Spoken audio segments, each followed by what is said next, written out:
Statistics is the collection, organization, analysis, interpretation, and presentation of data. Now, under statistics, there are two general types of data. First is the qualitative data. They are non-numerical information that researchers gather and analyze to understand people's beliefs, attitudes, and motivations. So examples of these are interviews, feedbacks, and opinions.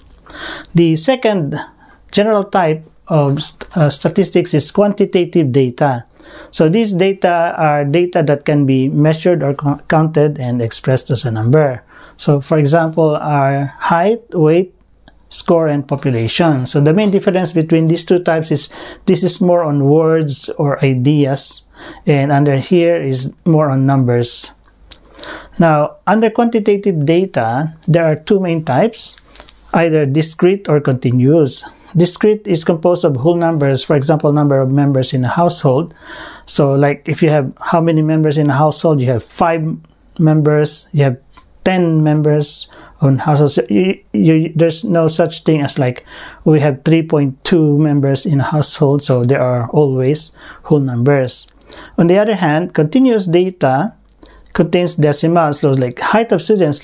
So for example, your data would contain 1.7 meters or 1.802 meters, so there's always decimals. Now, quantitative data can also be grouped or ungrouped. So there's another second type of grouping. So it could either be grouped or ungrouped. So what I'm saying here is like if you are like designing a statistical analysis, if you have too many groups in your data, like your age, for example, you're checking your analysis is on age, and the range of the age is from 1 year old to 100 years old. So there will be too many groups in your data. So it would be sometimes better to group your age group, like from 1 year old to 10 years old, 11 to 20, up to 91 to 100. So for example, if you have one data is 16 years old, so it will be in the category, it will be under 16, but in here it will be in 11 to 20. Now there are two main methods to analyze data in statistics. So the first is the descriptive statistics. It summarizes or describes the characteristics of a data set. Under descriptive statistics, there are now two types. So first is the measure of tendency, measure of central tendency. So it describes a set of data with a single value that represents the middle or center of distribution. So it's looking for the value where most of the data are concentrated. So there are three types: mean, median, and mode. And then the second type of descriptive statistics is the measure of dispersion or variability. It shows the extent to which members of the distribution depart from its center and each other. So it measures how far the members of the data depart from the center or the central tendency. Now, under the measure of dispersion or variability, we have standard deviation, variance, range, coefficient of variation, mean deviation or mean absolute deviation, interquartile range, quartile deviation, and coefficient of quartile deviation. So as I have discussed earlier, there are two main methods to analyze data in statistics. First is descriptive statistics.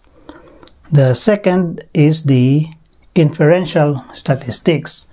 So inferential statistics consist of data that was measured to form conclusions. So under inferential statistics, there are 5 types. First is the hypothesis testing. Under hypothesis testing, there are 3 type of tests. First is the z-test. It determines whether the means of two populations differ when the variance is known and sample size is large. Second is the t-test. It is used when the standard deviation is unknown or the sample size is small. And third is the f-test, used when comparing two or more populations. So, continuation of 5 types. So the second type is confidence intervals. It shows the range of confidence. For example, this is only an example. The estimated percentage of people who are colorblind is 5.3%. The 95% confidence level is plus and minus 1.2%. So 5.3% plus and minus 1.2% is 4.1% and 6.5%. So this is the confidence interval, 4.1% and 6.5%. Number 3, regression analysis examines the relationships between one or more independent variables and a dependent variable. Number 4, analysis of variance or ANOVA. It calculates within group variance and between group variance. Number 5, the chi-square test is used to determine whether there is a relationship between two categorical variables. In my subsequent videos, I will be discussing each topic in detail with examples. So if you find this information helpful, please like and subscribe.